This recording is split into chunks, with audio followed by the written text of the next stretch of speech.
What is up, everybody? What a day. Welcome, ladies and gentlemen. As you come in, please hit the like and the subscribe. It helps the algorithm. It helps this channel get noticed and get pushed to the top of the algorithm. And what a doozy.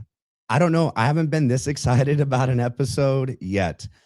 I got one planned for you guys today. I hope you got your popcorn. I see someone said that in the comment section. Please take the poll. I'd like to see where this community is at on our feelings about Erica Kirk. Sure hope you saw Candace Owens' episode today. She did reveal a lot, and it looks like we're on the same wavelength. Watching Megyn Kelly on Piers Morgan. Whoa.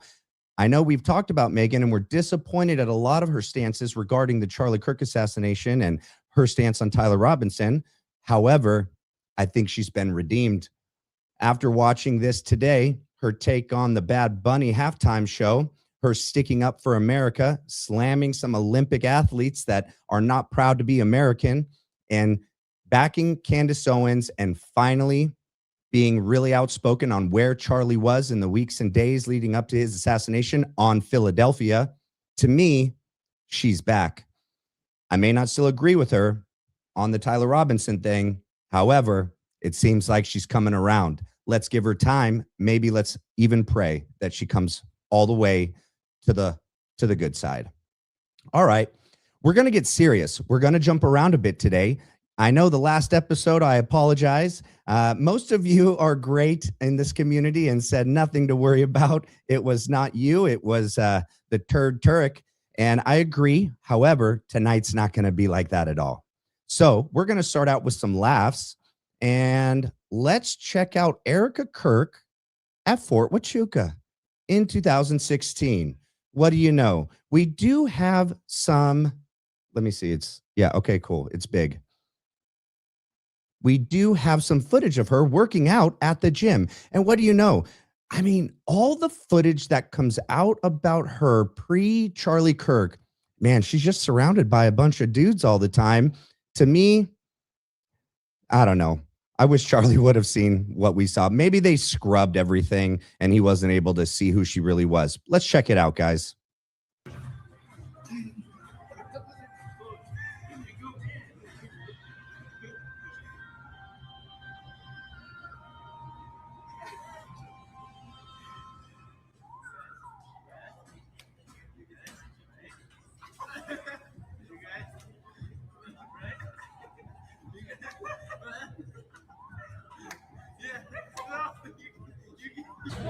Now, guy dip. Good. Good. Keep going. And remember, she acted like she didn't know what Fort Huachuca was in the year, but also in the months leading up to his assassination, and how he was extremely outspoken about how he felt about Israel. Let's hear him in his own words. Let me make sure it's on the right one. It is. Let me make it big for you guys. All right. Let's see. All right, we're good. Ready? On that particular strain of the aisle to watch it, because you don't want to alienate people who are openly. Look at his face. So I skipped over Megyn Kelly's part. I've shown it in previous episodes. Megyn Kelly went off first about how they both were being treated, and Tucker Carlson and Candace Owens, about their stance on Philadelphia. Look at Charlie's face. Not messing around. Tell me he didn't waver. Give me a break. He completely changed course at the end. Your friends by going nuts in your crackdowns on mild pushback on anything related to Israel. Now you take it.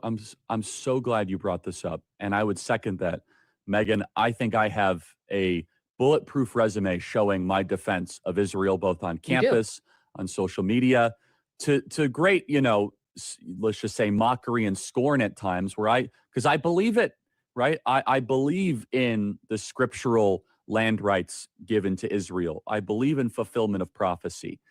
And again, I'm not a theologian, but I'm a Christian. My life was changed in Israel. The spiritual energy is so amazing there. I want them to win. I've said that repeatedly. Same. And However, Megan, you're hitting on something very potent and important. Now, let me first say, I don't want to judge an entire group because there's been many people in the pro-Israel world that have been very sweet, very kind, very nuanced, very Charlie. You know, you're with us. You don't have to agree all the time. However, and I will say this, the behavior by a lot, both privately and publicly, are pushing people like you and me away. Not like we're going to be pro-Hamas, not like we're going to, but we're like, honestly, the way you are treating me is so repulsive. I have text messages, Megan, calling me an anti-Semite. I am learning biblical Hebrew and writing a book on. And that was Lori Cardoza Moore, at least one of the people texting him. The Shabbat. I honor the Shabbat, literally the Jewish Sabbath. I visit Israel and fight for it. And there's another article out in the Times of Israel today. I could read it on air. I was just reading before I got on. Charlie, what are you doing? Like, what am I doing? I'm sorry. Like, let's just take a step back here. Like, I'm an American citizen. Yes, I want Israel to win. Yes, I'm a Christian. But like some of the mess, and you've seen how I've been treated, Megan, by some, not all, by some. No, it's very irritating. It's been so unfair. They were coming after you after Turning Point for, among other things, that you had Dave Smith there. Dave Smith is allowed to criticize Israel. You had both sides. The Israeli side was overrepresented. Though. No, you're not allowed to. It's even worse than that. Again, I just want to repeat for the 5th time. I love Israel. I want Israel to win. But my moral character is now being put into question, Megan. Not my decisions. Not like, hey, are you doing this? Is it smart or is it dumb? But no, I am a bad person if I do this.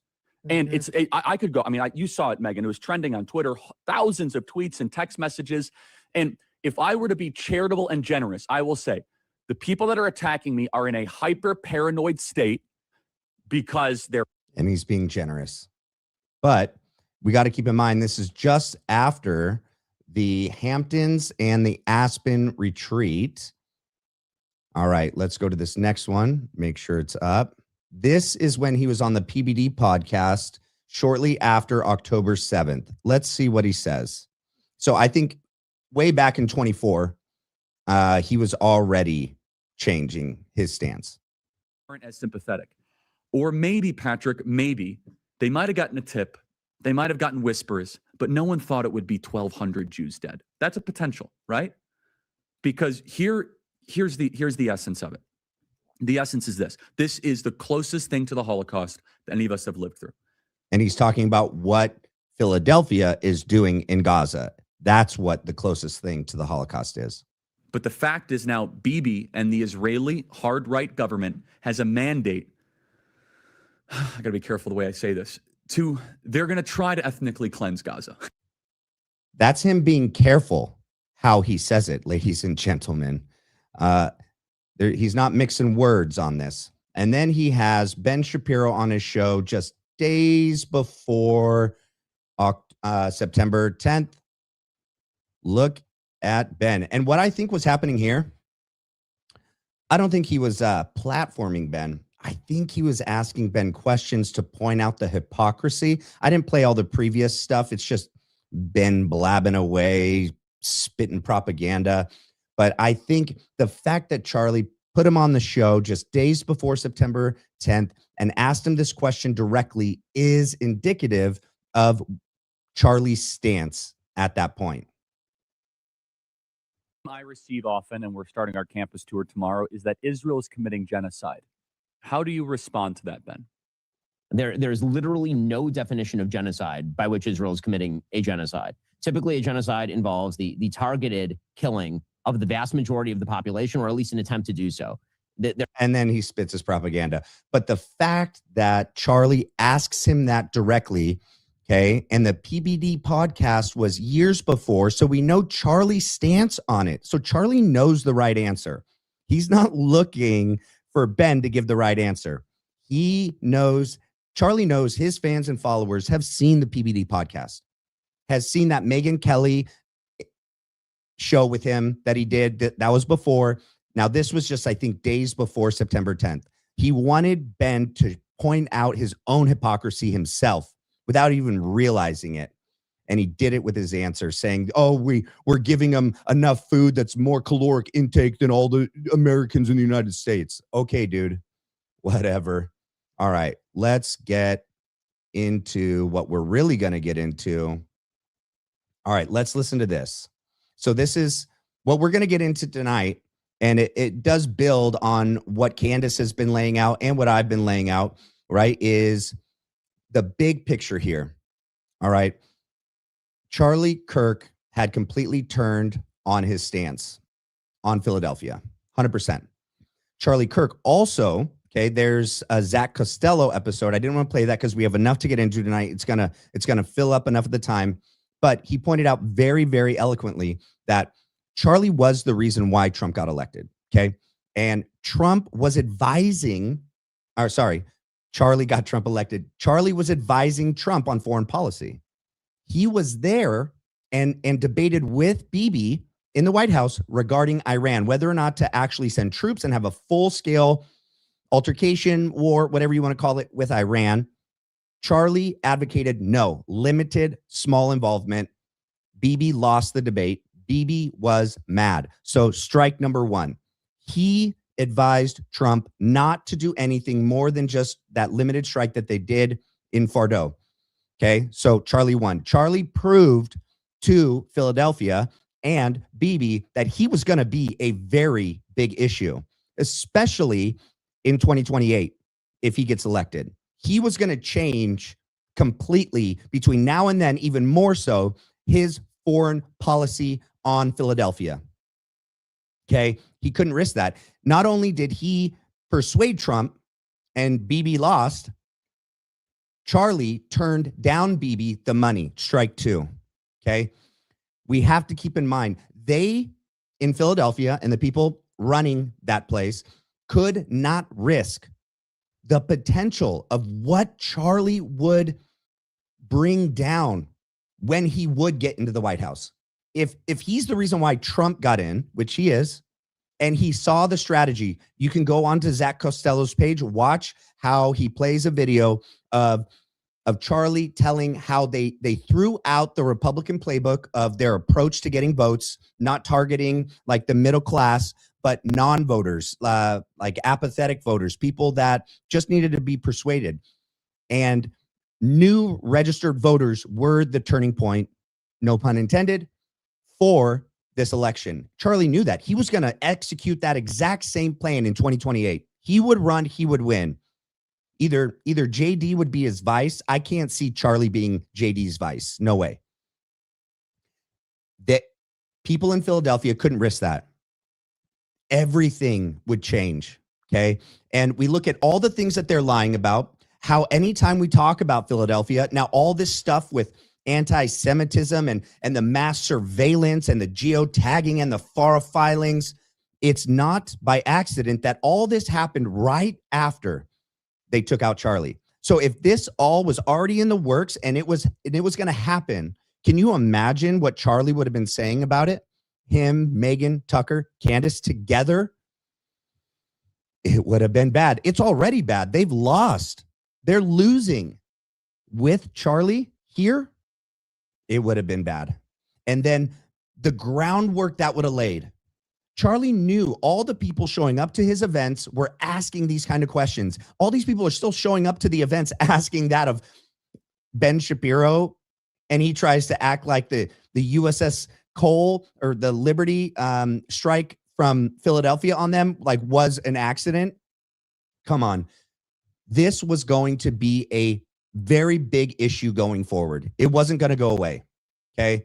And I think that now laying the foundation of who had the greatest motive and the means, think about the pagers in Hamas, who had the technology to pull off the exploding mic on Charlie's shirt. To me, it's all pointing in one direction. And then look at how quickly Erica has become the most pro-Zionist, pro-Bibi. Ben paid $1 million to be at AmFest. Him and Charlie were not friends. They did not see eye to eye. She completely went the opposite direction for literally the thing that Charlie died for. That's not suspicious, ladies and gentlemen. Everything else, we have to keep in mind the big picture. All the things are stacking up. all the lies. And then you heard Candace talk about it tonight about Erica's assistant, which is Tracy Hartman's daughter. And they had a bad feeling the morning of and didn't send her out to UVU. Oh, but Tracy didn't contact Erica and tell her that, hey, I have such a bad feeling. I don't want my daughter to go. Maybe you should not have Charlie go. I think Erica made that decision. My opinion. I think Erica told Tracy or told the daughter, you're not going to this. Why would a mom who's like, she's going to have a bad feeling and get her daughter not to go? And let's play that out, even if she did. And then Erica found that out and didn't say anything to Charlie. Like either way, that's still pointing back at Erica. The picture continues to get darker and darker by the day. And that's why I did the poll. Please take the poll. Who thinks that she should be investigated in connection to Charlie Kirk's assassination? Me. I do. All right, let's go to the next one. Let's look at this. Let me make sure it's up. Oh, no. Good thing I didn't hit play. You were just looking at me. Here we go. Let's listen to Seth Dillon, because what we're going to get into next is Josh Hammer, the day after the assassination, what he says about everything and what he says about the Hamptons meeting. So this hearing happened in DC yesterday. So this is Seth Dillon talking about that event, that Hamptons meeting now. Well, we're going to look. What did Josh Hammer say 4 or 5 months ago before we all found out everything? Josh Hammer went on air the day after, before she had released the text messages, before Candace released everything, and said what we're about to watch. Why are they all lying? They're all lying in different ways, all in regards to whether or not this meeting was about Philadelphia. They all want to keep Philadelphia out of our mouths and out of our minds. They don't want us investigating it. Why? The Hamptons meeting was a retreat called by Charlie. It was. I don't know if many of you are familiar with this. I'll give you a little context, but I really don't think it was called by Charlie. I think it was a forced sit down for everyone involved. Just like, oh, that text thread, you guys, that text thread that had been going around that whole year. I really don't think Charlie put that together. I think that was Josh Hammer and all of those people on that thread, Seth Dillon, the rabbi in Philadelphia. Whoa, almost said it. Trying to corral him, trying to fear him into turning and not having Candace on, not having Tucker on, not doing more debates with Josh Hammer and Dave Smith, changing his stance publicly on Philadelphia. They were trying in so many different ways. And I think it's like they had these, okay, we're going to try this first. We'll try to convince him. We'll try to scare him. We'll try to bribe him. We'll take him out. It literally looks like, when you look at the timeline, that's what happened. Okay. Let's listen to Seth. There was a claim that was made that an intervention was staged with Charlie, where people pulled him into a room in a very aggressive manner, pressured and blackmailed him because they felt like he was straying away from his support for Israel. That was the claim. The Hamptons retreat, and the Hamptons retreat was characterized that way. It was not like that. There were about 30 people there, handpicked and invited by Charlie personally. He brought us there. We're going to hear, I know it's a little trivial, Josh Hammer will say there was 35 people there, but also we got to remember Candace's source for how Charlie was treated, how this whole meeting went down, was Andrew Colvett. He stood at the front of the room with a microphone throughout the thing. The theme of it was Save the West. His primary focus was on the threat of Islam, the problem of Islam. There was heated and spirited debate about the issue of Israel in the room, but it was debate that Charlie himself initiated, and he wanted to hear different perspectives on it. Heated and spirited debate are words you use when you want to try to say the truth of how intense it was, how heated it got, but you don't want to just come out and admit that how Candace framed it, from Andrew Colvett's word himself, is exactly how it went down. So he's trying to downplay it. He's trying to dress this up in a bow by using certain words, but it clearly still comes across that it was an intense kind of shakedown intervention, last ditch effort to try to convince Charlie to change his course. So we voiced a lot of our perspectives. One of the things that I disagreed with him on was he said that, you know, if you're not sufficiently supportive of Israel, it can be really ruinous for you in a position like his. Yeah. If you criticize Israel at all, they'll try to, you know, denigrate you and destroy you and call you names, call you anti-Semitic, etc. And it can ruin you. And I said, you know, yeah, certainly that's true, but it can also be very costly to stand up to those people. And I gave the example of my own experience where I criticized I criticized the critics of Israel, and they tried to destroy me. And so, you know, we can all, you know, whine and cry about the consequences of what might happen if we say certain things, but everybody has a right to give their opinion and say what they think. So there was back and forth like that. But there were many people that came out and made statements afterwards that it was completely mischaracterized. And that was really evil what she did, you know, to lie about a situation like that and try to portray it as though the Jews were trying to blackmail Charlie. She never said that. She never said that at all. And they love to twist the words and make it out to be something it's not. That resulted in death threats. She never said She that. absolutely said Nope. that. She didn't. She put my face on a movie poster from. All right, that's enough out of you, Seth. Let's go over here.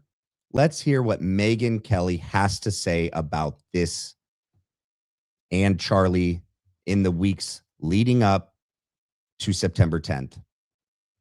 You've been very supportive of her, not critical, even though she, I would argue, and I have to her face when I've had her on the show, well, I get on well with Candace, but some of the stuff she's been doing in relation to Erica Kirk, Brigitte Macron, and others, I do think is really regrettable, kind of conspiracy theory nonsense just for clicks and money. Why would you hesitate before criticizing her over stuff like that? I've criticized Candace many times over the years. We've had many public fights over the years. But isn't it interesting that you will, quote, platform Candace? She hasn't been on my show in several years, but I get all the hard time. Why am I getting that? You're the one, quote, platforming Candace Owens. She and I don't have that kind of relationship. Candace took a bunch of crap because she was very anti-Israel in the Gaza war. And it became a thing where you had to say she was terrible in her positioning. And then after Charlie died, she started questioning whether Israel had any role in it. And that's when they really tried to amp up the pressure on me to condemn her. And I refused because Charlie was starting to have serious questions about Israel. What's that? What's that? Oh, he was having serious doubts about Israel. Thank you, Megyn. Not just its role in the Gaza war, but its influence on American politicians, something he and I spent hours and hours discussing. So I had no problem with Candace Owens asking those questions. And I refused to condemn her because I was under pressure from these people who wanted me to. And then that morphed into then everything Candace said thereafter, with which I may or may not have had serious problems, that I had to, where's the condemnation? And it was all really about the Israel thing. Yep. And I'd rather die than bend the knee to these people. I'd rather die than bend the knee. It won't happen. I didn't raise my fist and say BLM, and I'm not going to condemn the people they want me to condemn just so that I can get a little pat on my head from them. It's not important to me. What's important to me is I live free. And that, frankly, is what it means to be an American. A freaking men. Preach, Megyn. You just won me back. Okay. All right, let's go here. This is Josh Hammer. Well, this isn't. This is Shabbos Kestenbaum. And this is the day after the assassination. And this is going to be amazing. So please buckle up. Let's get ready to ride. Destiny of the West. Josh also was speaking to Charlie less than 24 hours before his assassination. So we really appreciate his insight and his time. So that is the text thread and that emergency Zoom call. And Candace even showed the picture of the rabbi that was in Israel. Think about this, guys. 4 a.m. 4 a.m. It's what time would have been in Philadelphia. And we were supposed to think that this was to give Charlie pointers. This was to go over strategy. No, this was a last minute emergency, all hands on deck meeting. Look, guys, he just sent out this text. Look, guys, and simultaneously, right after this Zoom call ends, that's when he sends out the text to Frank Turek, Andrew Colvett, and Dan Flood and says, they are going to kill me. Yep. And remember, last night, we looked at Frank Turek's episode. He said in August, Charlie had messaged him and said, I feel like I'm really under the gun. I need you to pray for me. That was right after the Hamptons retreat. The picture is painted. It's not being painted. The picture is fully painted. It's up on the wall. We can see it clearly. You either are blind or dumb or ignorant if you choose or don't see anything. Josh, thanks so much for joining us. It's a pleasure, Shabbos. Thank you. So when we talk about Charlie Kirk, it sort of reminds me of this parable between three blind men and an elephant.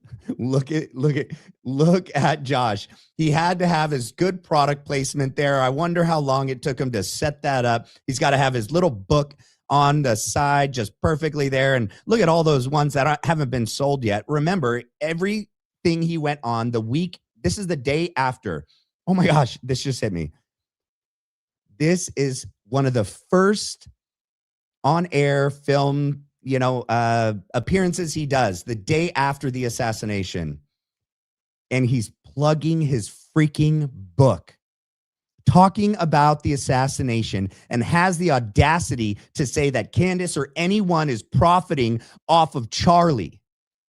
Oh, but Charlie really wanted everyone to go buy my book. Oh, I'm going to sit here and talk about my friend that was just assassinated, but I'm going to make sure my book's right here. Maybe now's not the time to try to sell your book, Josh. Where one is grabbing onto the trunk and saying, this is what the elephant is. One is grabbing onto the tail saying, this is what an elephant is. And I'm sort of seeing that different ideological movements, especially in the conservative world, are sort of trying to say, this is who Charlie Kirk was. No, this is who Charlie Kirk was. You knew him personally, both as a political figure and as a friend. So comprehensively, who was Charlie Kirk? Yeah, and Josh is the last person to be telling anyone who Charlie Kirk was, okay? These individuals are hijacking what Charlie was really becoming. He was changing drastically, quickly. The Charlie of 2023 was gone. The Charlie of 2024 was gone. And even the Charlie of the beginning of 2025 was definitely gone. June, July, and August were transformative months for Charlie. It had changed him. There was no turning back. He was never going to be the same, and they all knew it. So, Shabbos, first of all, let me just say that I regret the fact that we're even forced to have this conversation. I bet. Charlie Kirk's memorial service was just recently held. This conversation happened, frankly, while the... All right, so this wasn't the day after. My bad. It was whenever after the memorial service that was held. The body was still warm. I mean, let alone having been given a dignified, proper burial. There were immediate... Okay, he's saying that the conversation about the Hamptons meeting, the one that Seth Dillon just talked about, the one that Candace told us all about, that it was distasteful and morbid and horrible for Candace to bring this up at all because, like Josh says, the body was still warm and he hadn't even had a proper burial yet. There's no time to start looking into who killed him, Josh. But the day of and the day after, that's when it should have all began, and it did. For all the people that really care and want to know what happened to Charlie, and all you went to work right away to try to twist and spin this in a way that pointed the direction everywhere else other than to you guys, in my opinion. People kind of chiming and saying, oh, he really thought this. Oh, he thought that there. I mean, on a very human level, I mean, can't those of us who are actually friends with this amazingly talented, extraordinary... Pay attention to the words, you guys. He says Candace, and then he says, those of us that were actually friends with Charlie.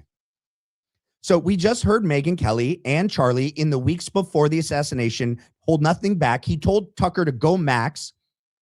We know on his own show, he went max.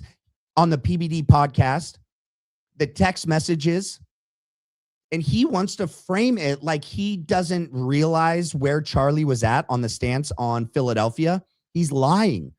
The fact that he can get up there and lie to all of us about what was happening with Charlie the days and weeks and months before the assassination, to me, that's indicative of guilt. He's hiding. He wants, that is the motive, guys. They're all lying about this because they all know this points to September 10th. There's no other way to look at it. They're all trying so hard to convince us that this had nothing to do with September 10th. They're not doing a good job. The lying is more indicative that they had something to hide, and the thing that they're hiding had something to do with September 10th, in my opinion. Fairly precocious leader, someone who I've been referring to, I think accurately, as a 5-star general in our battle to save Western civilization. Can we just like mourn a friend?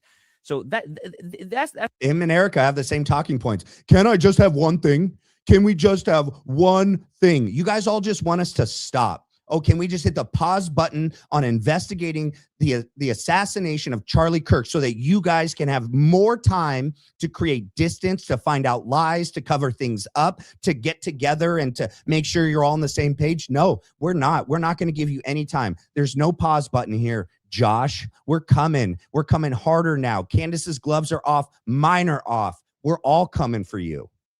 That's the first thing there. But nonetheless, because a lot of opportunists have been leaping in to try to posthumously convert him to their pet cause, their pet crusade, trying to paint him out as if he was something other than that which his demonstrable careers long, accumulation of. Can someone not change, ladies and gentlemen? Can a grown man not change his mind on something? Can an adult not realize the error of their ways and completely do an about face and head in the complete other direction? And sometimes it happens just like that. Sometimes you come in contact with something that completely makes you face what you thought was right and go, that is completely wrong, and I am not for that anymore. Can that not happen? Josh wants to say because Charlie was for Philadelphia his whole career, his whole life. That means he was up until the day he was assassinated. That's BS.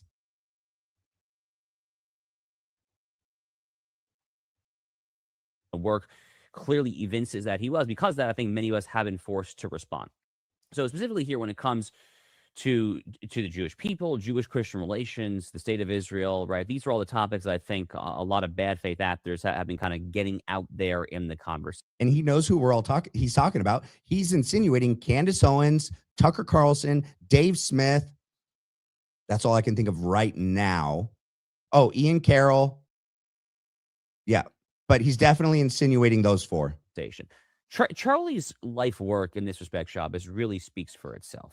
Charlie cared tremendously about the Jewish people. He cared tremendously about the state of Israel. I know this because, among other things, I see how he did it there. He conflated the two. I told you to watch out for that. Okay.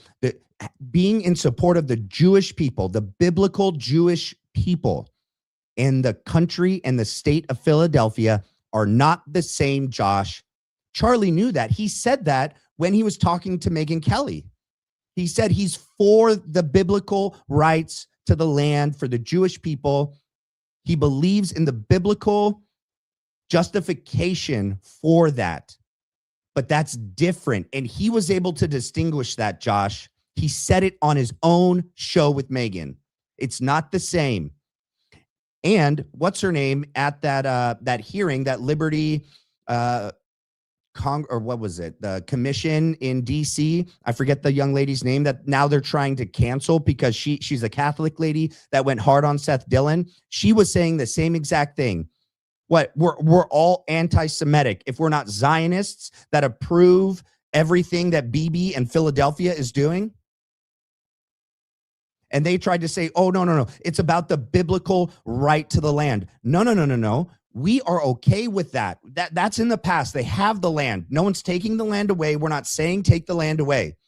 We're talking about everything else that the country and the political elites of Philadelphia are doing right now. That's our issue. And their involvement in the United States and how it looks like they're buying politicians and they're trying to infiltrate our country by surveilling Christians, geotagging and caching Christians as they go to church. Their kids are at Christian universities. You're going to the Make Heaven Crowded event, the TPUSA events, anything that Greg Laurie does, Frank Turek, Rob McCoy. You want to surveil us and track us? We're not okay with that. And Charlie sure as heck wouldn't have been either. You guys had to get him out of the way, in my opinion, in order to roll this out, to have no speed bumps, no block, no one fighting against it. You didn't account for all of us. You didn't account for Candace Owens. You thought your old methods of silencing and discrediting what you've done to people like Kanye or Michael Jackson or Prince, all that was going to work. It's not working here. This isn't the past. We're in a new time.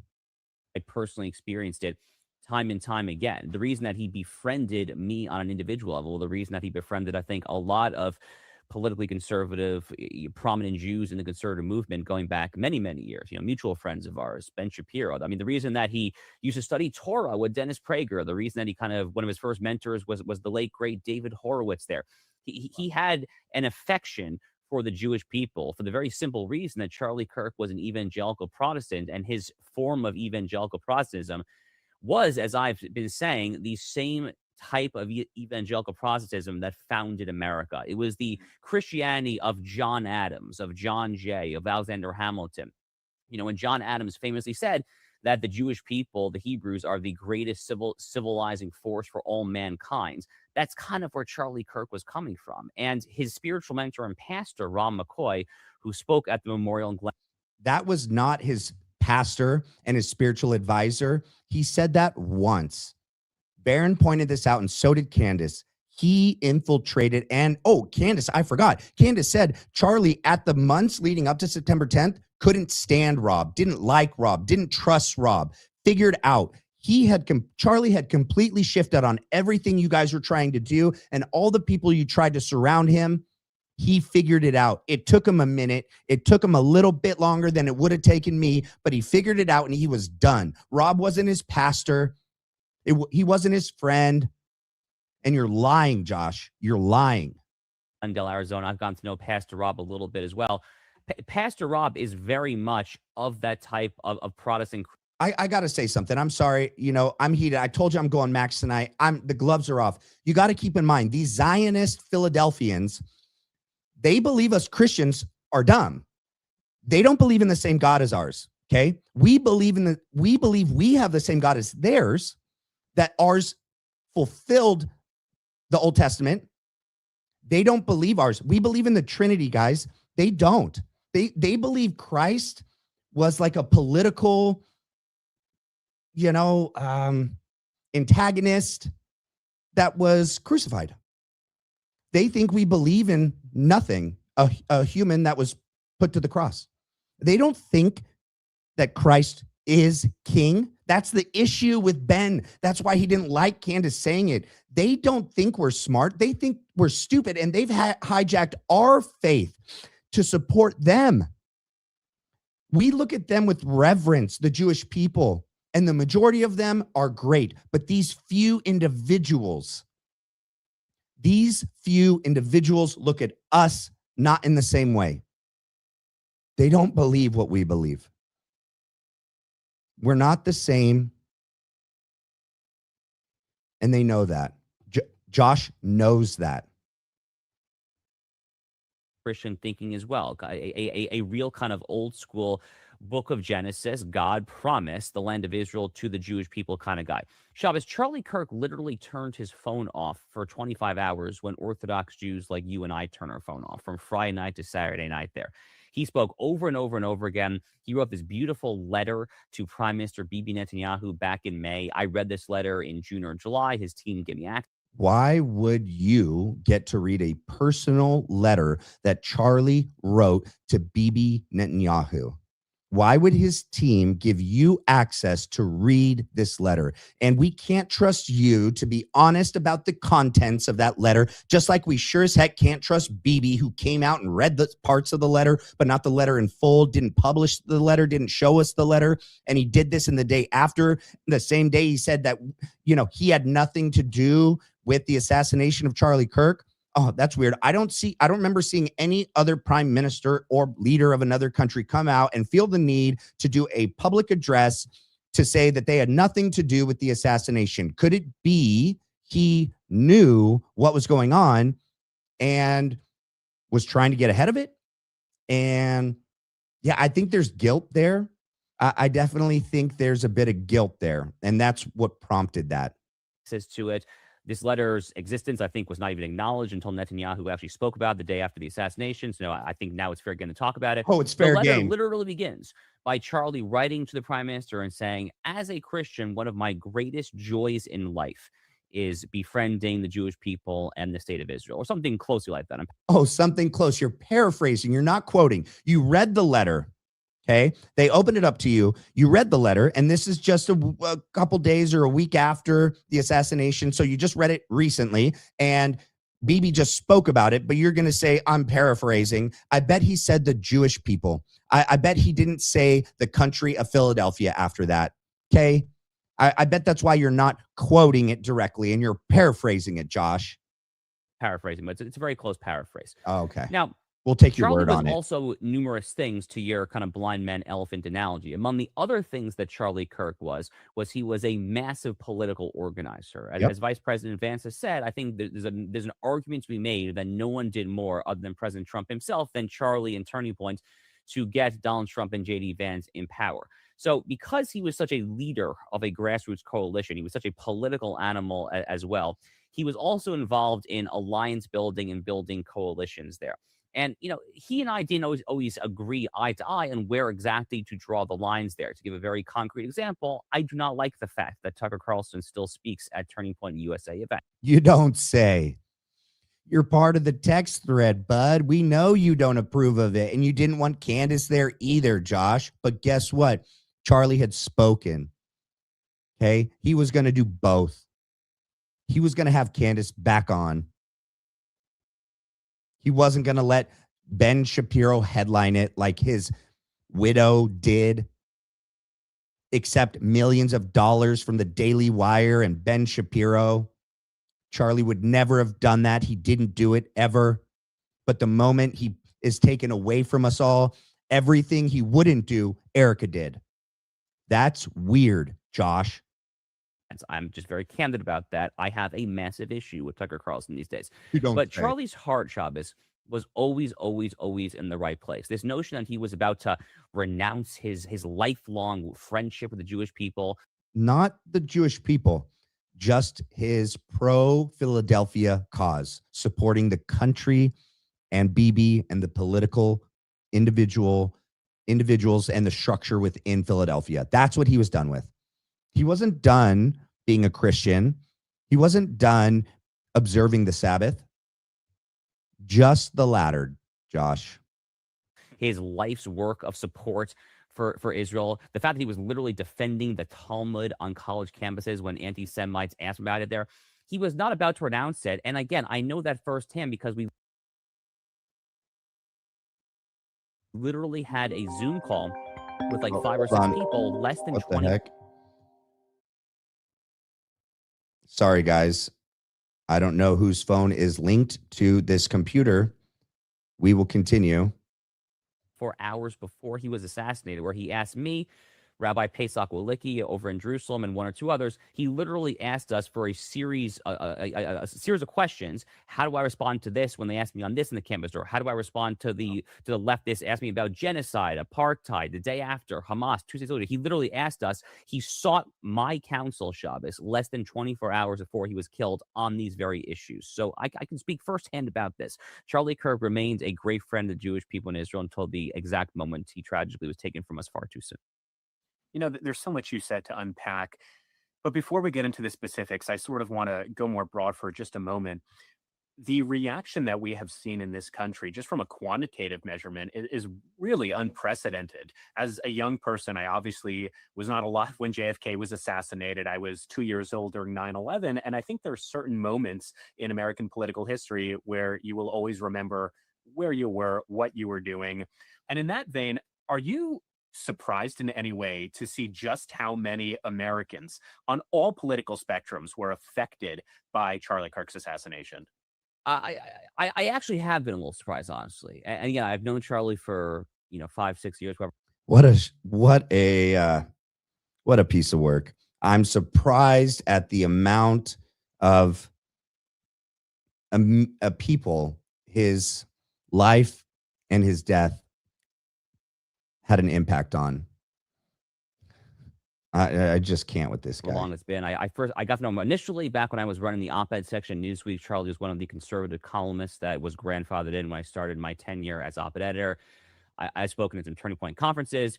We ended up being in a very, very active group chat over the past year and a half, talking about rising anti-Semitism.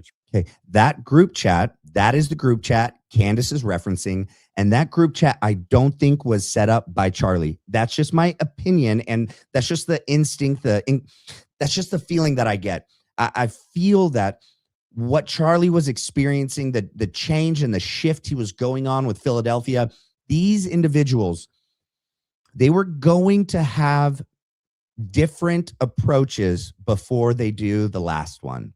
I think they were going to try every approach first.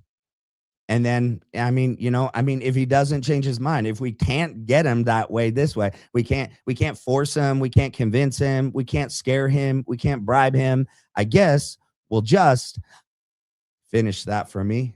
I can't say it on here. He was very concerned about, talking about saving Western civilization. So I knew him, Chavez, really kind of through that lens. I knew him kind of through a political animal lens. And I knew that he had touched and inspired so many young men in particular throughout this country. If you listen to carefully what Charlie had been saying over the past few years, it started to sound a lot very similar in some ways to Jordan Peterson, right? Jordan Peterson, one of his big things is to make your bed in the morning, get off to a good start. Charlie didn't like Jordan Peterson, man.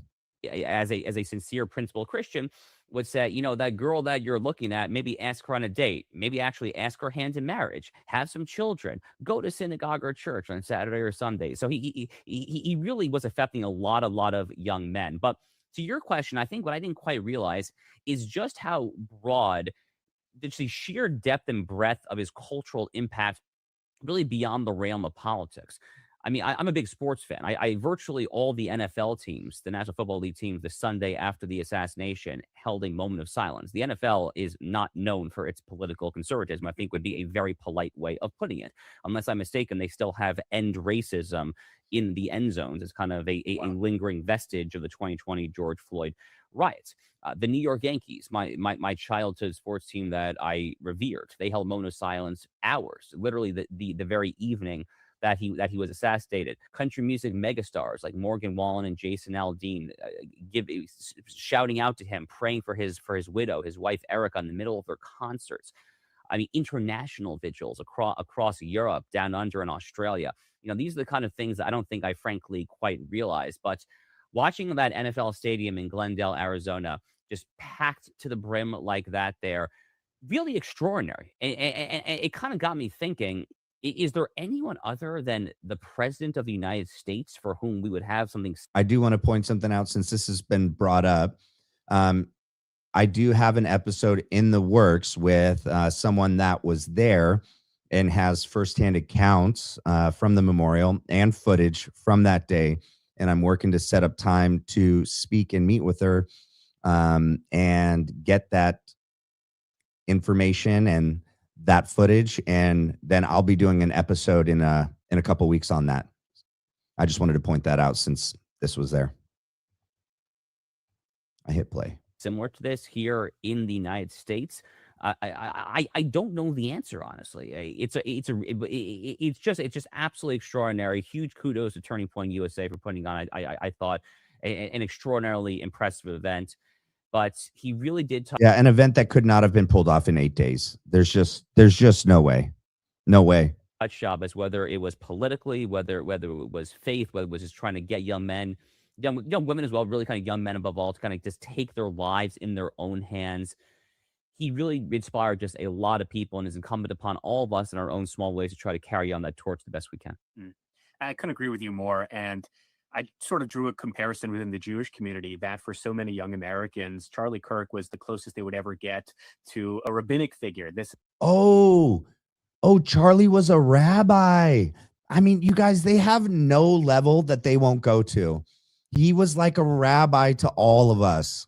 No, that's not what he was, man. Nice try, Shabbos Kastenbaum. Nice try, Josh. To someone that they would pray with, they would ask, to your point, what is the type of woman I should be looking for in a relationship? What are the types of churches I should be praying at? And we don't just mourn the fact that Charlie, of course, was killed, but the fact that that spiritual connection that so many young Americans had in him is now gone. As much as we talk about this outpour of love and grief, 2 days before Charlie was killed, FIRE, the Foundation for Individual Rights and Expressions, they released a survey that found 1/3 of American college students found it acceptable to use violence in reaction to opinions or speech they did not like. At Harvard University, that number was closer to 36%. So Governor Spencer Cox of Utah gave, I think, one of the greatest speeches in response to Charlie Kirk's assassination, which is, words are not violent, violence is violence. But at the same time, we're sort of seeing, and this is the left versus right paradigm, right? Like, so if it was Tyler, okay, then I get why you're bringing all this up, but it wasn't. And they want us to believe it was. They want us to believe it was some radical college student in relation to things Charlie was saying, that it's us versus them, and it's freedom of speech versus tyranny and oppression. It's Christian values and American, values against non-American Christian values. They want us to blame them. They want them to blame us. They want us to fight each other. And that's the distraction, as well as part of the plan to, I think, get us to self-destruct. Young people in particular are more accustomed to the only appropriate way to respond to speech I do not like is violence. And in almost sick, cynical way, it sort of makes sense that Charlie was assassinated on a college campus, because the institutions that are meant to be. I think the irony is that is kind of true. Charlie was assassinated for the things he was saying, but it was the things about Philadelphia. That's what it was, man. And he was assassinated by the people that don't like it anytime we Americans talk about Philadelphia in any other way than the approved words and phrases and talking points we're allowed to say. Barometers of free speech and intellectual discourse are the exact opposite. So how concerned are you about young people increasingly feeling that violence is the answer to speech? Well, let's also observe here that Charlie, among everything you just said, which is accurate, Charlie was also one of the foremost critics of people going to get a college degree in general. Actually, Charlie Kirk famously did not get a college degree. He literally wrote a book called The College Scam. He was really trying to encourage young people to not, I mean, to be clear, some people, it makes sense to go to college, but he was of the opinion, as am I, that there are far too many people these days that go to university, get these degrees that they have spent too much money for. They don't actually learn any skills. It sets them back 4 years when it comes to opportunity, cost, learning profession, dating, getting married, et cetera, et cetera, et cetera. So there's something of a tragic irony simply to that as well. But I did see this exact same poll from FIRE. I think I actually quoted it in my first column that I wrote just a day or two after the assassination. Horrific stuff, absolutely horrifying stuff. I saw your alma mater, Harvard University, had a very similar poll that showed roughly 30%, something between 30 to 35% of Harvard students, according to the poll that I saw, also said that they could foresee a world in which it would be acceptable to respond to speech with violence. And they're doing this so that we can, and this is just days and the week after the assassination, and they really want us to buy that this is the temperature across the United States right now, and that really it was Charlie's Christian speech that got him assassinated by a crazy leftist. Shabbos, not to put too fine a point on it, but this is literally how republics die. This is literally when human beings become indistinguishable from the animals of the animal kingdom, and we lose the ability to actually govern ourselves. I think back, at heart, Shabbos, I'm a constitutional guy, right? I'm a lawyer. I clerked for federal appeals judge. So I literally think back to the Constitutional Convention in Philadelphia in 1787. And the famous story is that Benjamin Franklin is leaving the convention there. And he's approached by a local doctor in Philadelphia who says, Mr. Franklin. I was thinking, you guys, maybe this is where that word comes from. I mean, I know he's talking about it, and I know that's probably not, but like that, I don't know. We can look up why that term, that, why Philadelphia has been a stand-in for that place. Franklin, you've been hard at work here in the convention hall for these months in Philadelphia. What is it that you have given us? And Franklin's famous response is, a republic, if you can keep it, or if we can keep it, right? And this, we're coming up here on 250 years after the signing of the Declaration next year, and it really is this increasing assassination culture that makes you wonder whether or not the American people are in this form currently capable of maintaining sustaining a republic. I hate to be so bleak there, but that fundamentally is how I see it. The day that Americans lose their ability to settle their differences at the ballot box. Yeah, they want us to have a civil war. Then they're framing it that that's where we're at because of an event like this. It's not a mistake. I've been saying this for weeks. With the pen, with the keyboard and so forth there, and instead take out knives and swords and rifles there. That is the day that it is ultimately, tragically, potentially the beginning of the end there. And, I guess the final thing I'll say on this, one of the reasons, Shabbos, I think that Charlie and I became closer over the past year and a half, 2 years, however long you want to put it, is as I became more observant in my Judaism, which of course is a big theme of my book, Israel and Civilization, that you helped out on. There's this, that's why it's there. Shabbos helped out on it, so he gets a cut. Okay, that's why you both put it right there, and now you're plugging it. You found a way to get it in. You're talking about the assassination and everything surrounding it, and we're going to get to the Hamptons in a minute. Just wait, ladies and gentlemen. It's going to be good. It's going to be completely opposite of how Seth Dillon frames it, but he had to plug his book once again when talking about Charlie Kirk's assassination. I mean, he's got no level to which he won't go. That was kind of a natural theme that brought Charlie and I together, because he was already very much a religious evangelical. And as a religious evangelical, as someone who kind of kept his version of the Jewish Sabbath, kind of, he was a big fan of Genesis 1:27, as am I. I think it's the single foundational ethical underpinning for all of Western civilization. In Hebrew, it would say B'Tselem Elohim. This is the divine image imperative that God made man in his image, male and female, he created them. And it is something of a deeply tragic irony that is ultimately this assertion that man is made in the image of God, and that this is what differentiates man from the animals, the animal kingdom. That is ultimately what is put in jeopardy when man loses the ability to settle our differences with the pen. So then what about what Philadelphia is doing in Gaza? How are they framing all of the women and children and innocent people in Gaza? Less than, not human, subhuman, don't deserve to live. How is that any different than what you're saying right now? Instead resorts to the rifles. So the stakes really, frankly, could not possibly be higher. Before we unpack what you said earlier, I just want to ask on the opposing political side, do you think the right in some ways has gone too far to their reaction to Charlie Kirk's assassination? And what I mean by that specifically is I think you and I would probably both agree that freedom of speech does not mean freedom of consequences. There's been a website established shortly after Charlie's murder that basically compiles all of the horrific reactions that people can go and look at online. And here's the first appeal to limit free speech, ladies and gentlemen. Not only were they trying to do, I don't know, man, so many things with this, how they hijacked his assassination and wanted to force certain outcomes. Another one is definitely the ability to say that hate speech is not free speech and it needs to be curtailed. And we have to put in new laws in the book so that people can't just say whatever they want and whatever they feel. Well, Charlie was very clear on that. There should be no laws that limit free speech. The only thing that defeats hate speech is good speech, is more speech.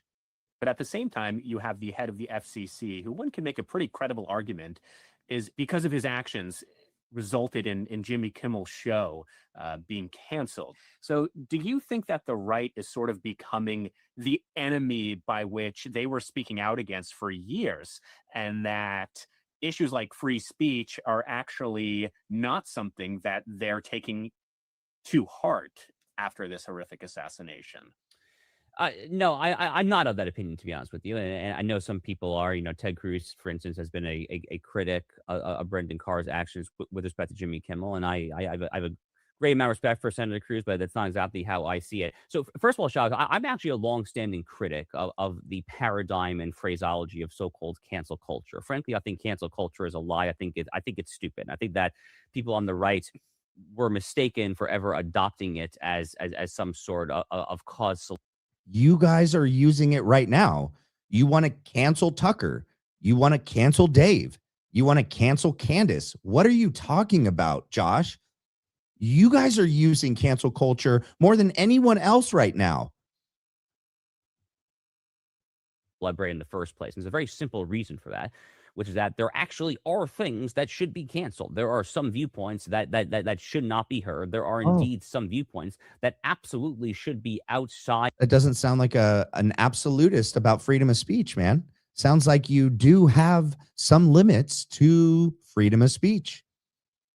Of the bounds of the proverbial marketplace of ideas. The question, rather, is not a theoretical one. Rather, it is a pragmatic and prudential one as to where those limits, where those boundaries should be drawn. So I've actually been a critic of those in the right who have kind of reflexively just shouted, cancel culture, every single time that someone faces the consequences. And on the contrary, I think every situation really should be assessed on its own underlying merits.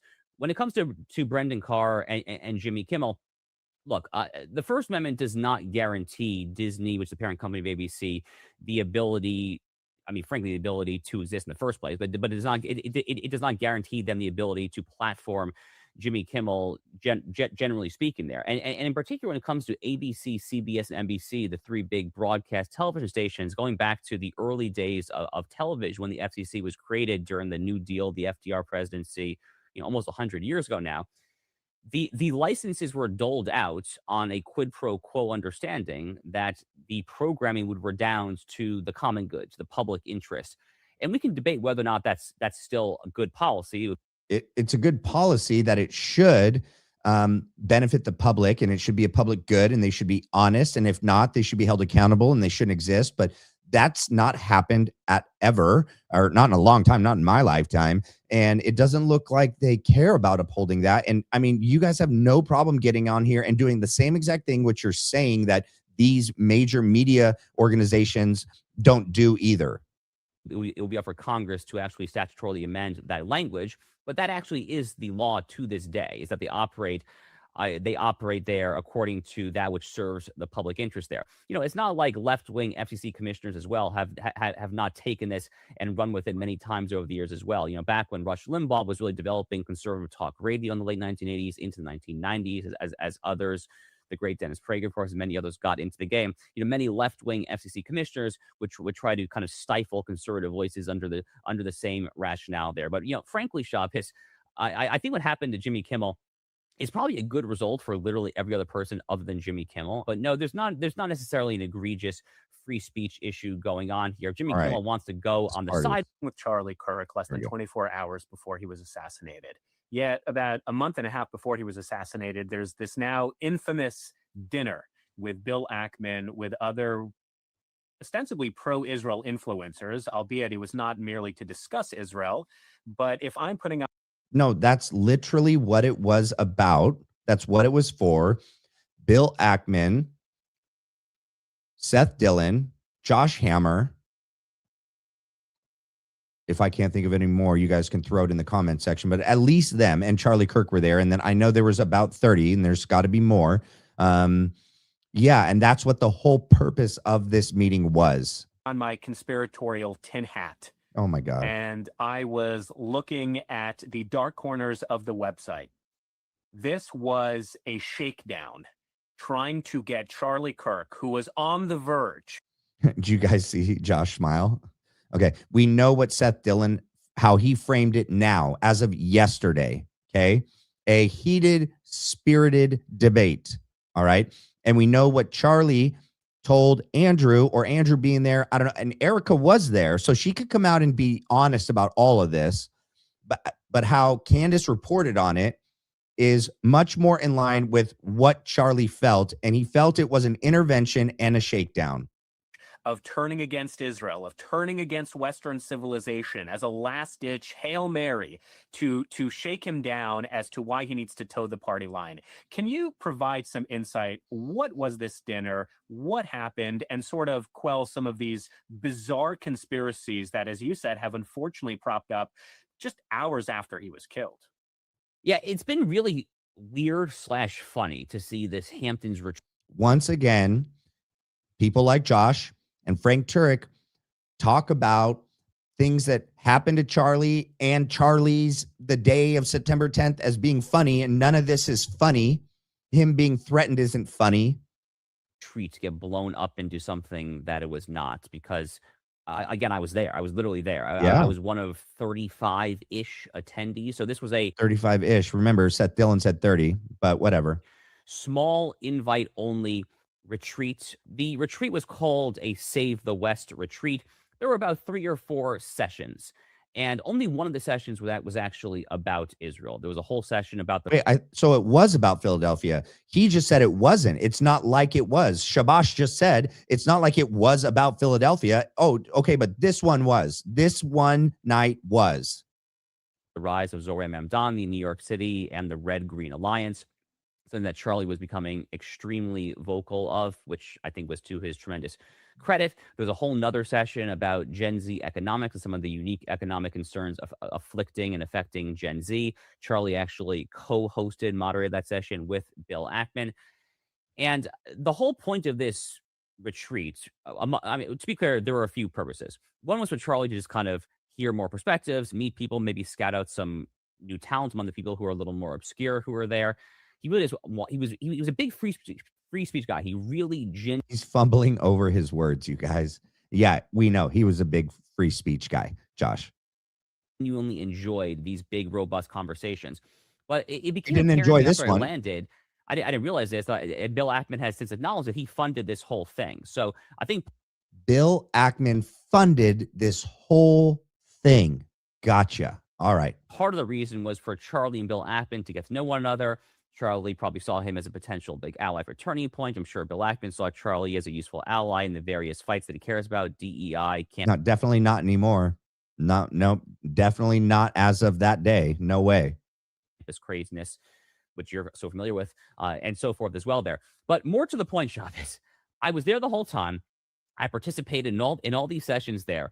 The notion that there was a pin down of Bill Ackman, or as some folks have said, my good friend Seth Dillon, the CEO of the Babylon Bee, the notion that Bill Ackman or Seth Dillon or me or someone else pinned Charlie Kirk against the wall and said, "Young man."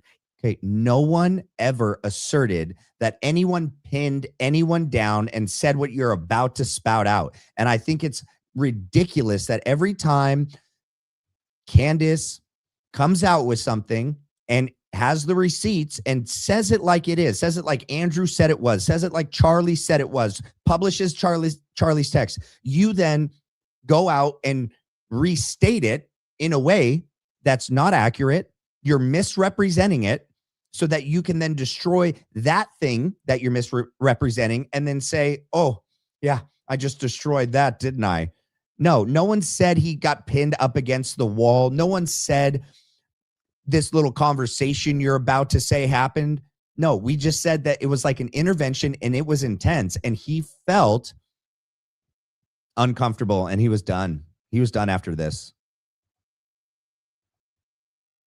You're going to go to Israel and you're going to make right with Bibi Netanyahu.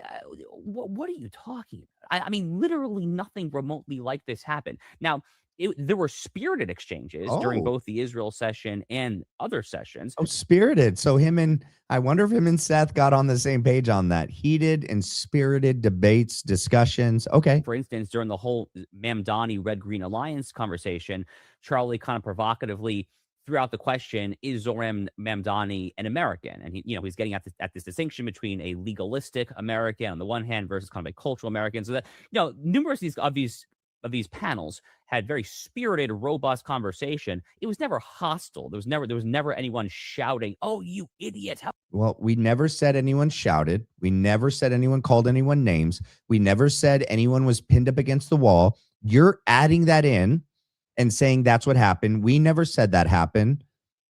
Okay. But we know how Charlie felt about it and what he told Andrew and what Andrew told Candace. How could you say that? No, there was nothing like that. And also, that's my first time meeting Bill Ackman in person. He's kind of a more reserved person than I realized. So the notion that he even has it in him as like a matter of like basic human personality to pin Charlie Kirk, who, by the way, Charlie was a very tall guy. Charlie was like 6'3" at least, maybe even 6'4", very tall guy. I was kind of shocked when I first met him in person. The notion that Bill Ackman would have it in him to like pin this tall guy against the wall, it's so preposterous and ludicrous. Like it barely even passes the laugh test there. But look, Charlie, even at that retreat, Shabbos, he was critical of the way that some pro-Israel folks advanced their messages. He didn't like the way that they were making their arguments there. But what he was really interested in, above all, was in trying to gently guide his predominantly millennial Gen Z audience back to the right place on this issue. He was kind of interested in workshopping, in troubleshooting messaging there. And his heart was genuinely in the right place. He was just critical sometimes of the way that people would formulate their arguments there. But even at that retreat, he doubled down on the civilizational threat posed by radical Islam and suggested that Israel is kind of a natural ally in that fight. So he was not shifting or anything like that there. There was no intervention. This is just a bunch of lies by a lot of very silly and frankly sad and in some ways demonic people. We're demonic. Candace is demonic. Okay, bud. Just so we're clear, to put the online internet rumors to bed, Charlie Kirk at no point was yelled at by Bill Ackman to change his stance on Israel, was not paid for by the Israeli government to change his stance. It was in your... We know for a fact he was offered money. Know for a fact he felt threatened. Words of free-spirited debate and exchange of ideas. I think that's an important point for our viewers to know. You have to understand that the Jewish people and the Jewish state of Israel, this was not just a public policy. Hey, everyone, I'm looking at the analytics right now, and this video should be reaching so many more people, and it's not. And that's freaking weird because we're about at the same amount we were at last night's video, and the views it's just stopped at 560. And the average watch duration is the same. The concurrent viewers is the same, but the views is not going up at all, which is insane. Last night at this time, and my video last night was not nearly as entertaining and as engaging as this one, and it stopped at 1,000. And I can't help but wonder if it's because of the people's pictures on the thumbnail and the names that are on the thumbnail and some of the things that we're talking about. It's insane what they're doing here. Policy issue for Charlie Kirk. This is not kind of just a let's debate what the most efficient tax rate would be for capital gains or the best child tax credit number there. It wasn't like that. This was a genuine matter of core conviction, ultimately rooted in his Christian theology. And despite the attempts of people like Tucker Carlson and Marjorie Taylor Greene to say that Charlie Kirk was shifting, that he was getting ready to renounce them, Charlie Kirk's theology. He already did. We saw that on his show with Megyn Kelly in the text. Dude, he already did. So we know for a fact you're lying. Why are you lying? As we've said, was the Christianity of the American founding. It was a deeply. All right, actually, that's enough. I'm done looking at him and listening to him. We got the most that we needed out of Josh Hammer. They're lying, man. They're lying about it all. They're mischaracterizing Charlie, where he was in the weeks, months leading up to the assassination. They're mischaracterizing what happened in the Hamptons. Why? They're lying about the BB call. Erica is lying about all this too. Erica is lying about all of this. She could come out. She was there. She could put this all to bed. And she's not. There's a much bigger picture going on here, guys. He was taken out for a big picture reason, not a small picture reason. So, well, that's the show tonight, okay? But let's get into the comments, guys. Oh, let me just do some housekeeping. Let me go back to here. Okay, let me hit refresh. Let's see where we're at. Nice job, guys. Check this out. Party, party, party. We are over 4,000. We're almost there. We're going to make it to 5,000 by next week. I really hope everyone can push the like and the subscribe, hit the all notification. It'll help. I really want this video. I think was some of my better work. It was very engaging the way I was able to put the clips together. I mean, Josh kind of killed it at the end, and I probably could have ended it a little sooner than I did. But that last comment, he just had to put the nail in the coffin about, you know, Charlie not changing his stance on Philadelphia. Needed to be in there. So, yeah, I appreciate you guys. Let's get into the comments. All right, let's see how far down we are. Oh, my goodness. I don't know why my thing wasn't going. We're way down here. Holy smokes. Good job, you guys. Oh, no, I'm going the wrong way. I was going back to the top. Let me go back to the bottom. All right, and then I'll scroll up a little. All right, let's start with Glenn Coco. What up? We got Autobot 9 is here. Mystic Gypsy is here. Ake CPT is here. Alka 1102 is here. Alexandra Gales Gillespie is here. Terry WW 6FE is here. Miss MRAE Martinez is here. Quinn 3974 is here. Your favorite uncle is here. Oh, Bree Babies is here. Bree Baby XX is here. What up? Let's see. Your favorite darkness is here. Okay. ZMK 86 is here. All right. And if I missed any more, Earl's daughter. Hopefully you're still here. You were here earlier. All right, let's get to the comments. I need to see if we've been finally given the thumbs up to do. Man, they are taking their sweet time on letting us know about memberships and supers. That's going to be exciting when we get to do that. We're going to get to have a lot more interaction and engagement with one another when we can do like members only lives.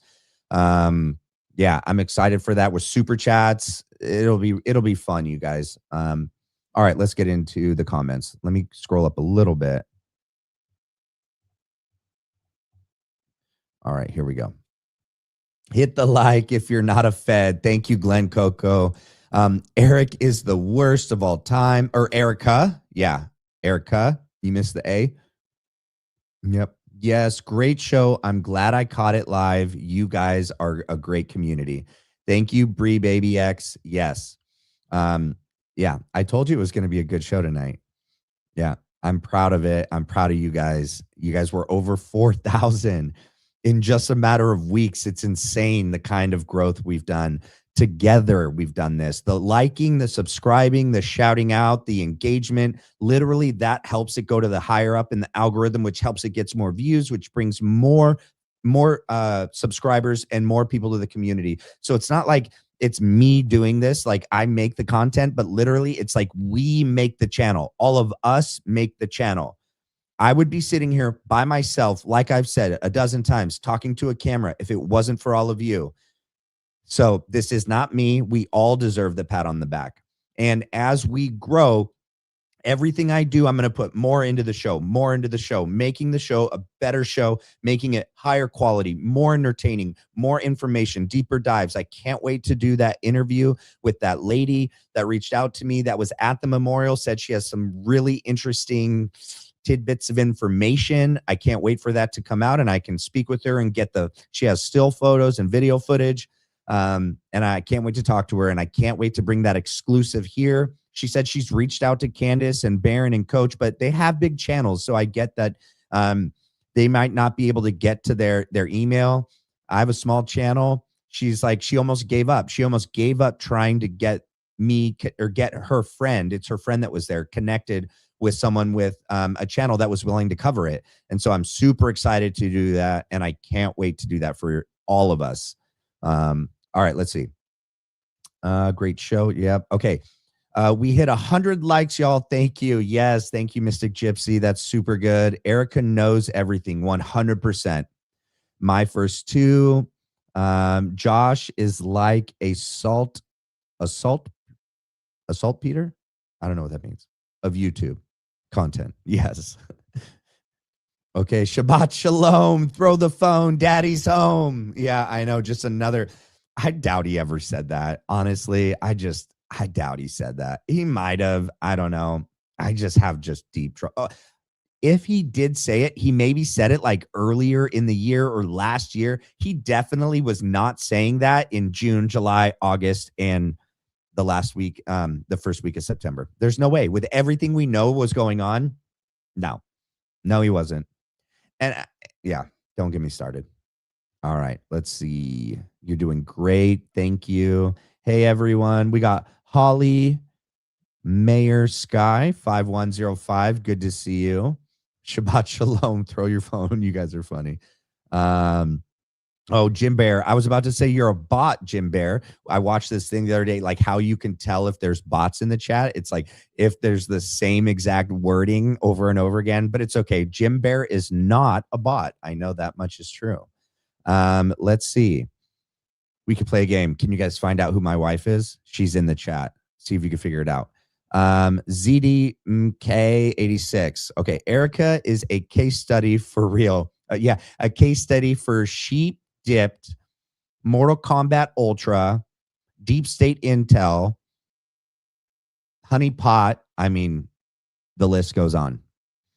And Baron brought some good stuff in his members only live. I want him to respond to me if I'm part of his community. I'm not going to report on anything he brings out in his member only live unless he says it's okay. I wouldn't share like the content from his member only live, but if he has any great information, I want him. And if I want to like share that to my community that don't pay the $13 to be part of the community, I just want him to be. I want him to say it's okay. All right, where are we at? Hey everyone. Oh, I read that one already. Okay, I'm here. But we got Cynthia, Lucas, Moore, 2222. Or Philadelphia. Put Philadelphia in the commentary. Don't say the ISRAEL word. It will get us limited on our reach. I don't know if it does it in the comments, but for sure when I say it out loud. Philadelphia is the code word for that place, and Mortal Kombat Ultra is the code word for the first letter of Mortal and Kombat, and then Ultra. Okay. Philadelphia is at the heart of all these issues. Why? You don't know why? Well, man, I got to figure out what I can and can't say on here, like certain words. The Red Shields, that's not the actual name of the family that literally bought the land for Philadelphia, have always the same people that run the Macrons and Brigitte and Emmanuel and France. This family has their tentacles in everything. And the creation of Philadelphia, it didn't just serve one purpose. And when you find out who funded, can you even say NAZI? Can I say that out loud? I don't know. I don't know if that's going to get me shadow banned. Or the guy's name, HITLER. I don't want to say these names. I'm all worried.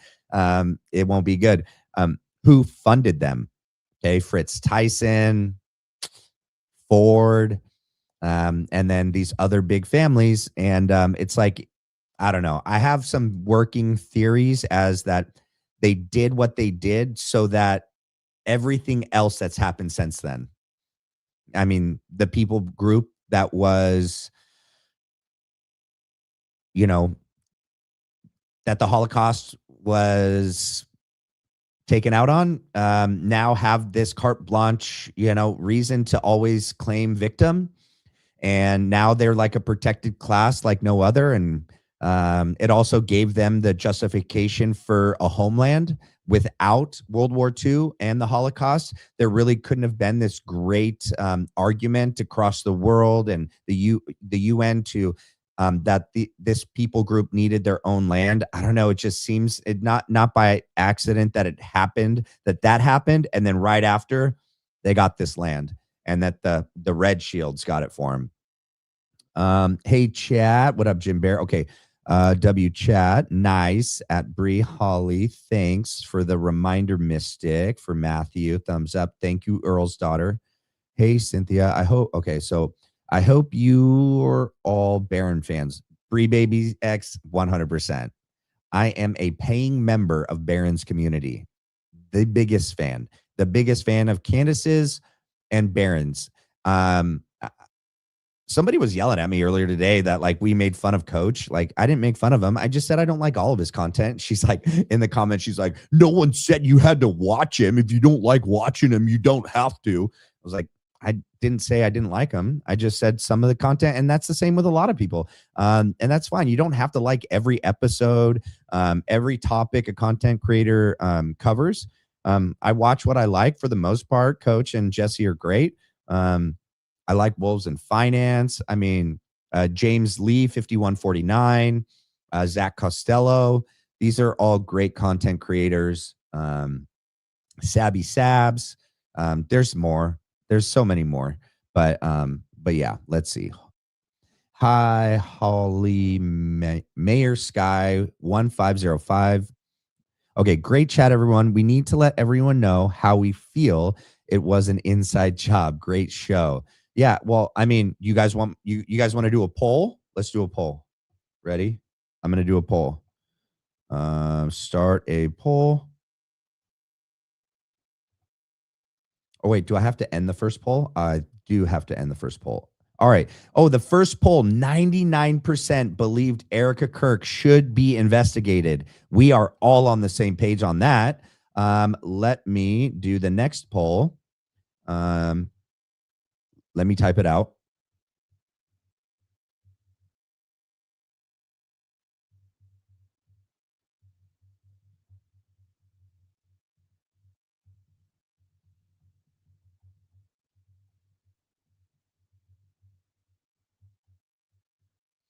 All right. Do you think CK's assassination was an inside job? Started the poll. It's coming out. Take the poll, ladies and gentlemen, and I will touch base on that in a couple of seconds. Good. Okay, the views are going up a little bit, but man, I really just feel that I also did a different, a really good episode on Hammer, and it just didn't have the reach as some other videos I've done. And it's just, I just find it interesting that so many bigger content creators have said, like, when you say certain things, you cover certain things, your titles say certain things, certain names, certain people, YouTube limits the reach. But I swear, if we all hit all the likes and the subscribes and we share and you clip it, you guys have my permission. I've put it on my channel. You have to select that you do approve clips. Clip it up. Tonight would be a great show to clip. There's some good moments to clip tonight. Clip it up and share it across any platform. You have my blessing. Let's see. Thank you, Earl's daughter. Everybody give it up for the blue eyes. Thank you, Alka 1102. Thank you. Let's see. Yeah, Mystic, you are a top-notch mod girl. She is, Bree Baby X. She is. Okay. Neck minute. Candace does. Wait. Okay. Candace does an in-depth investigation and finds Erica is in fact an. Wait, what? I don't understand that one. Maybe it was a missed text. Okay. Leaving comments in the video section helps too. Leaving comments in the video section. Okay. Yeah, do that, Quinn. That's a great idea. Do it. Okay. Connect the dots. Dangerous. Connect the dots. Dangerous. Connect the truth is bigger than the atom. BOBM. All right. Let's see. Yes. Let's all leave comments in the section to help Matt. Yes, please do. Oh, yeah. Because yes, correct. Because all of your comments here in the live chat, it doesn't go into the comment section of the video. And so, yeah, please do that. Plus, like, if you guys are here live, you would be the first to leave a comment. And that's what a lot of people come and they look at first. They'll look at the title and the description and the thumbnail, but they'll look at like what other people are saying about the video. And sometimes that can persuade them to watch it or leave. And so, yeah, please leave some comments in the video section. You know, it gets more people to watch. And I think tonight was a great episode to watch, especially just watching what everyone said and saying and connecting the dots. And it's like the picture is getting pretty crystal clear right now, in my opinion. Finger red number 1. Okay, love being here. I love that you guys are here. Yes, it's great already. Thank you, Alexandria Gillespie. Moderator shout out to y'all. Thank you, Quinn. Yeah, shout out to everyone that's moderating. What's weird is I haven't seen Emily L. She was given mod permissions, and I haven't seen her in the last, I don't know, few lives. So I'll reach out, and if she can't make it, I'll select the other people that have emailed me and asked to help and support and mod. I'll just go to that next person in the list who wants to help. So keep an eye out for my email. Let's see. Okay, just past 4,000 subs. Yeah, I know. Isn't that cool? Shucks, Bree Baby X. Thank you. Okay, woohoo. We got the hands up. Okay, when I was in politics, I never was a Candace fan. Tick. They told me to ignore her. I knew then I had to watch, and she didn't disappoint me. Yeah, for sure. Yeah, they don't want you watching people spit in truth. Someone said they thought you were shadow banned. Me? My show? That's interesting. Oh, shucks, Matthew. I'm blushing. We know how to go max for Matt. Thank you guys. Like, share, and subscribe. Let's see. Triple check, Bree Baby X, quadruple hearts with the plus. Great commentary, Matt. Thank you, Jim Bear. Can you show some clips from ADF Fleet? Hilarious content. What's ADF Fleet? It depends if it has like music. I'd have to pre-screen it. If I pull it up on here right now, I can do. Yeah, let me look into ADF Fleet. What is it on? Is that on X? Is it on YouTube? I think I saw someone playing some hilarious. They make like AI generated videos, right? Somebody played it. It was somebody that played one the other day. One of the big content creators. I think I saw someone play it. I just have to make sure. Let me watch some of the content, and then yeah, I can play some at the end of the next live for sure. Okay. Steel on Steel, what up? I didn't know you were here. Good to see you. Truth has hit the fan. Yeah, someone told Baron to watch you last night. Wait, really? To watch you last Evo? In like the chat or on a super chat? Really? That's cool. Hopefully he watches this one. Hopefully he doesn't watch last night. I know you guys are so kind and you said it wasn't bad, but I mean, I was like, oh, Frank, I should have cut it. Like, I should have done a better job. But like I said, you guys, you know, and I don't want to make any excuses at all. Working full time, trying to do this in like between and everything. It's hard. I can't wait till I can give more and more and more time to this. It'll get better. But with each episode where I learn like what worked and didn't work, I learn a lesson and I won't make that same mistake twice. And so I'm really proud that tonight came out. I really feel tonight was much more engaging and fast paced and very clean, and hopping around, watching the different clips and putting it together and starting out with the laugh. Hopefully you guys enjoyed it. Hopefully you guys stayed awake. Frank put us all to sleep last night. I think Erica is best described as being honey dipped. Yeah, that's funny. I agree with that. Looking forward to getting Matt to the 100,000. He does such a great job with integrity and intensity. Thank you, Cynthia. I appreciate that. Guys, it's me. I'm the wife. Autobot 9. Oh, no. No, Autobot 9 isn't the wife. We'll see. We'll see if she'll, she has not given me permission to oust her. We'll see if she ever outs herself or gives me permission to let y'all know who she is. But she's here now. She's in there right now. Yeah. You should tell her to turn her phone on silent. Her phone is the one synced to the computer and it rang. Oh, goodness. Okay, guys. Oh, I read that one. Okay, let's see. Oh my God. Oh my God. Thank you. Great show. Fire. Whoop whoop. Okay, Philadelphia in the house. Zamet, you're Philadelphia? Get out of here, Philly. We don't want Philly up in here. We don't want the feds in here. We don't want Philly in here. We don't want TPUSA in here. Who knows? As we get big, they're all going to be in here. I mean, I'm sure they're all in Candace's comment section and Baron's comment section. Dude, in 2023, I was learning Hebrew and playing Joshua Aaron on repeat, learning about Sabbath, etc. It took a few months for me to get out of that mind, FK, after I researched Gaza and the West Bank. Yeah, I bet, man. I bet. So yeah, I believe CK could have been into that too. Into what? I mean, I'm sure he was researching it, and I think he obviously was writing a book about it. He spoke about it a bunch, and yeah. Okay, just pointed out we hit 4,000 subs. Like what? I know, Mystic Gypsy. Yeah, I know. Isn't that crazy cool? All right. Then he did his research, and they got him. Yeah, I'm not going to say the word you said, but yes. But I don't think they actually SHOT'd him. I think that's a lie. Tyler Robinson's a lie. He didn't do anything. In my opinion, as of right now, I said at best he was a patsy.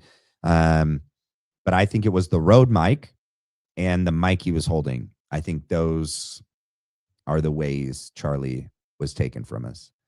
Shabbat Shalom, sleep in child's bed when I'm home. Yeah, so the more that Baron comes out, and it sounds like other people are reporting on this too, there was some deep issues going on in that house and in that marriage.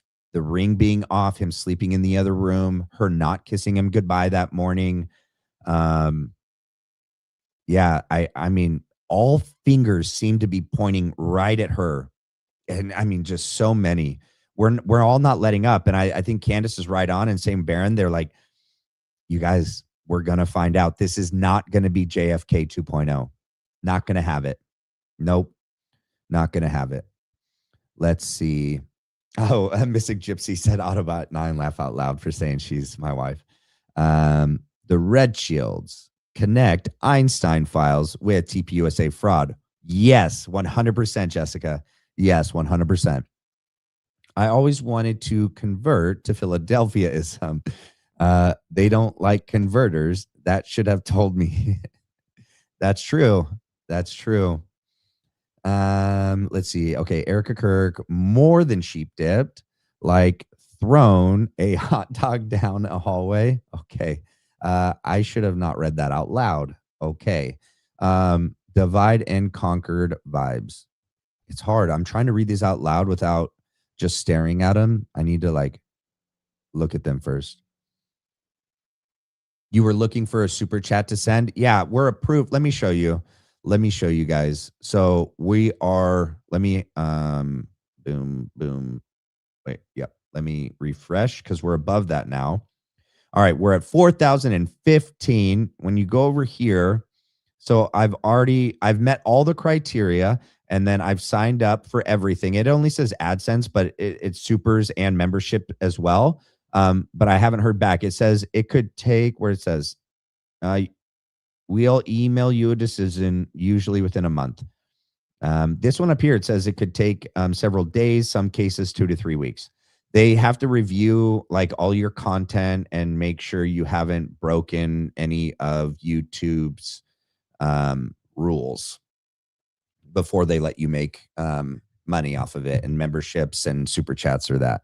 Okay, really enjoy your show, Matt. Thank you. Wait, let me scroll down to the bottom. Oh my goodness, you guys have been active on the chatting. I got way behind. My goodness, the Huntsman Spider will never let me visit beautiful Australia. Okay, 100%. Tyler Robinson is innocent. Yep. I don't know. Oh, I don't know. No, don't tell. Yeah, we don't know. No, but we know. First stream here, got recommended your Erica K interview video. Oh, cool. Katie 330 or Katie Cat 3044. Let's see. I heard that. What info do we have on him wanting a divorce? I mean, we got to wait for Barron. He said he's spoken with people directly that knew them both at the end, and he's saying they have firsthand account that things were on the outskis. Let's see. All right. Charlie would have been required to pursue church discipline on Erica first as a ministry leader.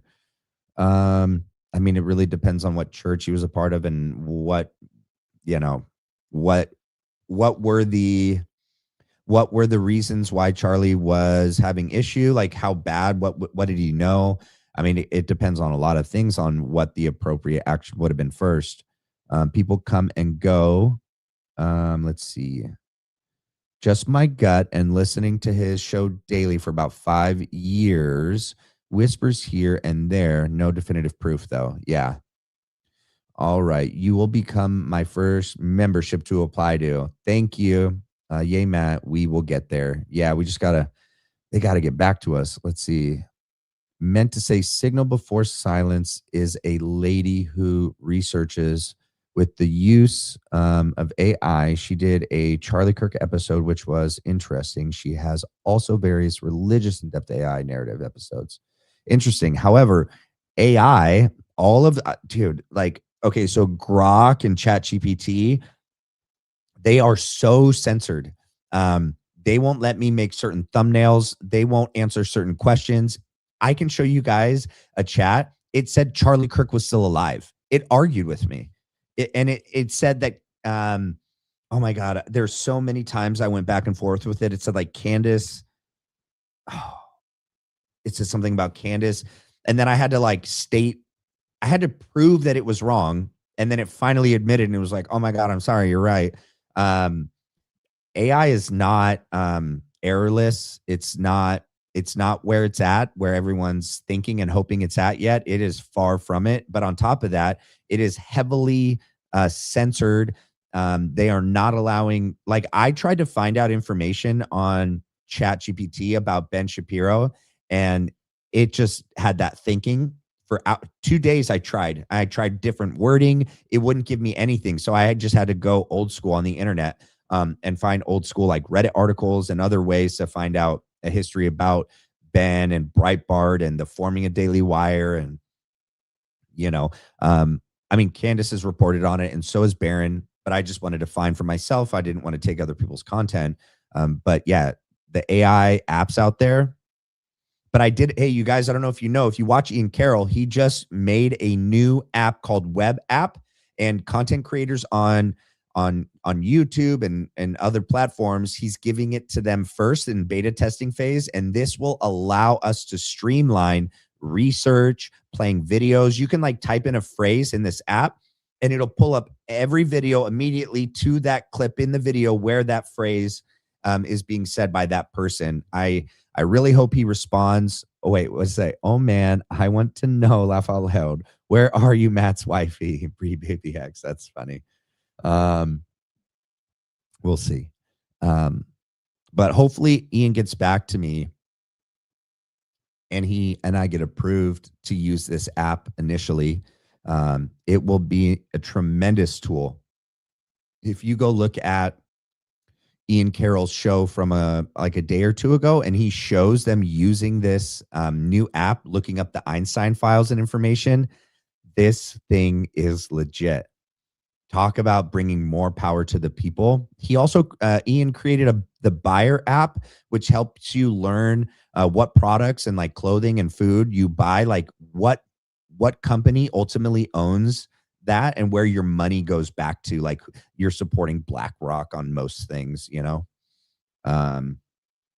Erica's the worst crisis actor in American history.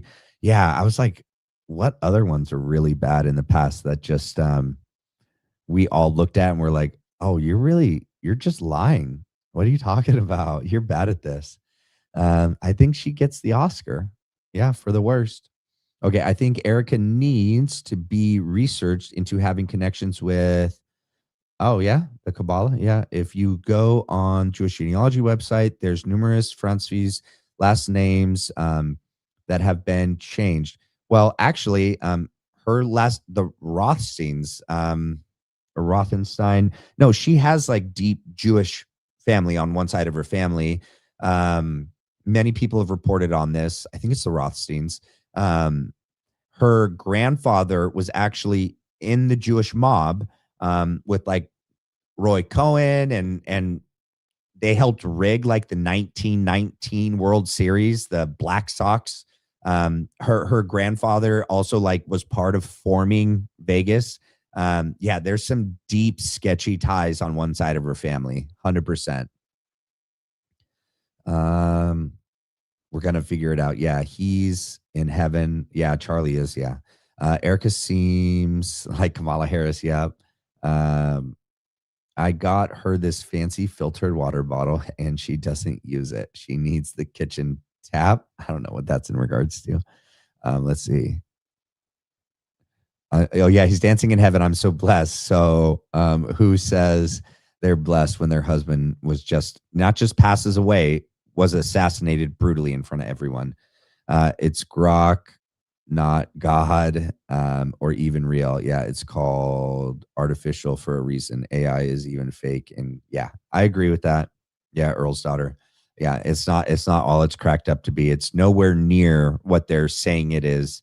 Who knows? Maybe Palantir's version is in the DoD, the military version of the AI. We know they are light years ahead of us with the technology they have. But yeah. Hey, you guys, don't hate me. Let me see where we're at right now. It is 8:46. Okay, we're at 4,018 and climbing. I got off at 6. I rushed home, came up here, prepped everything, and then we just did 6, 7, 8, 3 hours. Well, the live is 2, but I did an hour of prep along with what I was prepping all day. I need to eat. I need to shower. I need to go to bed so I can wake up and go to the gym in the morning with my wife. Okay. Any last comments before I get off? I'll read any that pop up right now. More like you wouldn't still want to be married to Erica. No, I don't think. I think he's done. He was done. Lavender, the Philadelphia AI fails. Okay, so the average American gets the Timu version. Yeah, I think so. Go eat. Shabbat shalom, Glenn Coco. Great show. Moma, exactly right. Charlie was gone for 10 days. And yeah, in Korea and Japan. Okay, Matt, we appreciate you and your wife. Thank you, Cynthia.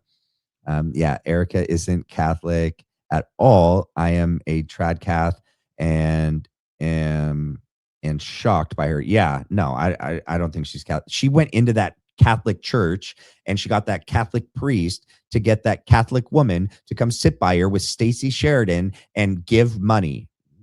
I mean, what a desecration, dude. Like, what an abomination. Just disgusting. Go, Matt. See you soon. She's never claimed to be practicing. I know she hasn't claimed to be practicing, but she was raised, and she has said that her and Charlie would go to mass. She claims she went to mass, that she was going to mass. Like Nancy Pelosi, Italian mafia, Newsom, governor, California, and her nephew. Yep. I don't want to miss the next live. Don't miss the next live. I'm getting better at when I'm at work and I'm figuring out what I'm going to do the videos on. I have to create a thumbnail and a title so that I can create the live. I need a thumbnail and a title to create the live and hold the time slot. And I'm trying to do that earlier and earlier so that you guys can all get notified earlier and plan accordingly.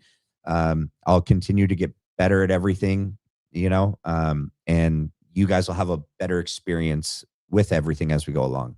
So thank you guys so much. All props be to you guys. I'll see you guys next time.